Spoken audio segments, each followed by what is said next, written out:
आज छगन भुजबळ यांच्या मार्गदर्शनाखाली बीडमध्ये ओबीसी महाएल्गार होते आणि या एल्गारला छगन भुजबळ यांच्या या महाएल्गारला मराठा समाजाकडून तीव्र विरोध करण्यात आला। आताच छत्रपती शिवाजी महाराज चौकामध्ये घोषणाबाजी जी आहे ते मराठा क्रांती समन्वयकांनी सुरू केलेली आहे। मला सांगा नाना, कशामुळे विरोध आहे? एकंदरीत आज त्यांचा महाएल्गार सभा होती भुजबळांची, का विरोध आहे तुमचा? आज मला सर्वप्रथम सांगायचे, ओबीसी सर्वसामान्य बांधवाला किंवा त्यांच्या मेळाव्याला आमचा विरोध नाही, परंतु घटनात्मक पदावर बसून पदाची शपथ घेऊन ती शपथ मोडणाऱ्या, घटनेचा भंग करणाऱ्या भूमिकेचा, भुजबळांच्या या कृतीचा विरोध आहे। आणि आम्हाला त्यांना सांगायचंय, तुम्हाला बीडला या मेळाव्याला यायचं असेल तर खुशाल या, परंतु तुम्ही अगोदर राजीनामा द्या। ज्या घटनेची शपथ घेऊन तुम्ही सर्वांना समान वागणूक द्यायची शपथ घेतली, ती शपथ तुम्ही भंग केली, म्हणून एकतर तुम्ही राजीनामा द्या, अन्यथा जर तुम्ही बिना राजीनाम्याचे आलात तर तुमचा लोकशाही मार्गाने आम्ही जाहीर निषेध करत आहोत। आणि मला सांगायचं, एकतर तुम्ही 50% आतल्या आरक्षणाला विरोध करता आणि तत्कालीन मुख्यमंत्री देवेंद्रजी फडणवीस यांनी दिलेलं SC-BCचं जे आरक्षण होतं 50% वरचं, त्याला सुद्धा विरोध करणारे जे वकील आहेत ते भुजबळांनी आणि त्या शेंडगेंनी लावले होते। आणि त्या वकिलांचा जाहीर सत्कार, आरक्षण मराठ्यांचं त्यावेळेचं घालवल्याबद्दलचा सत्कार बारामती जवळच्या इंदापूरमध्ये त्यांनी जाहीर सत्कार केला। म्हणजे एकूण ही सगळी परिस्थिती बघितलं तर भुजबळ हे मराठा द्वेषी आहेत। त्यांचा मराठा आरक्षणाला सरसकट समाजालाच विरोध आहे। मराठा आरक्षणाच्या 50%च्या आतल्याच आरक्षणाला नसून कोणत्याही आरक्षणाला आणि मराठा समाजालाच एकूण विरोध आहे। म्हणून आम्ही या मराठा द्वेषी भुजबळांचा राजीनामा झाला पाहिजे आणि तरच त्यांना या बीडमध्ये त्यांनी पाय ठेवावा, अन्यथा आम्ही त्यांचा लोकशाही मार्गाने तीव्र निषेध करणार आहोत। महिला भगिनी बी आपल्यासोबत आहेत। ताई, मला सांगा, आज तुम्ही घोषणाबाजी करतायत, भुजबळांचा विरोध करतायत, काय नेमकी भूमिका आहे? नेमकी भूमिका अशी आमची आहे, मराठा आरक्षणासाठी जे आमचा लढा आहे, मनोज भाऊ जरांगे पाटील यांनी जो लढा केला, धरला आहे आणि या लढ्याला संपूर्ण महाराष्ट्रातून मराठा समाज एकवटलेला आहे। मनोज भाऊ जरांगे पाटील यांनी प्रथम सांगितलेलं आहे की आपल्याला शांततेच्या मार्गाने जायचं आहे, पण हे छगन भुजबळ दोन जातीमध्ये भांडण लावण्याचं काम करत आहेत। आमचा लढा तर शेवटपर्यंत शांततेच्याच मार्गाने आहे, गालबोट आम्ही कुठेच लावत नाही। आणि बीड मध्ये जाळपोळीचं जे कृत्य केलं होतं ते छगन भुजबळनंच घडून आणली का काय, असं आम्हाला म्हणावं लागेल।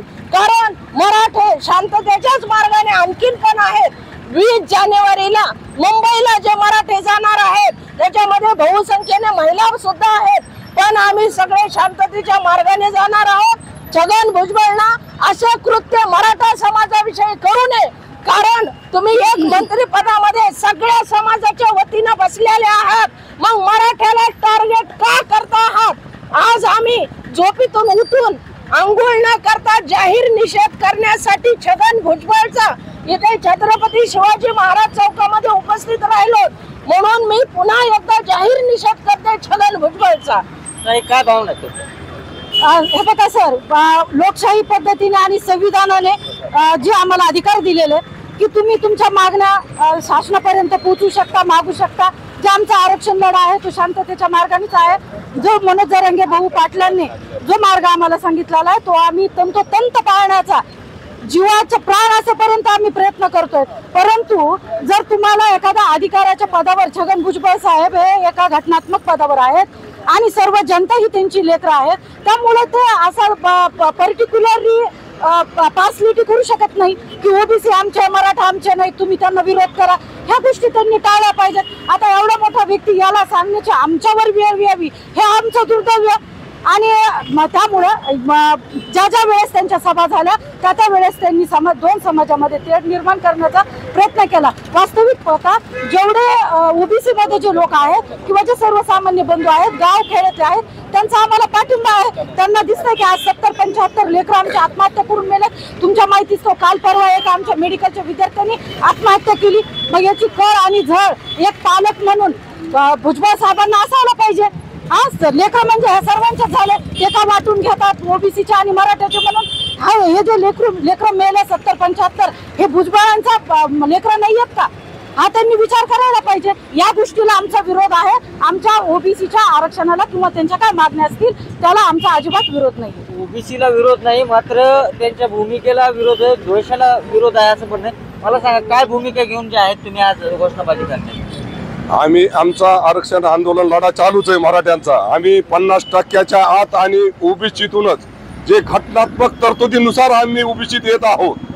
आमच्या आरक्षणाला छगन भुजबळ विनाकारण विरोध करत आहेत. ते देखील घटनात्मक तरतुदीनुसार ओबीसीत आलेले नाहीत. आम्ही घटनात्मक तरतुदीनुसार ओबीसीत येत आहोत, आलो आहोत.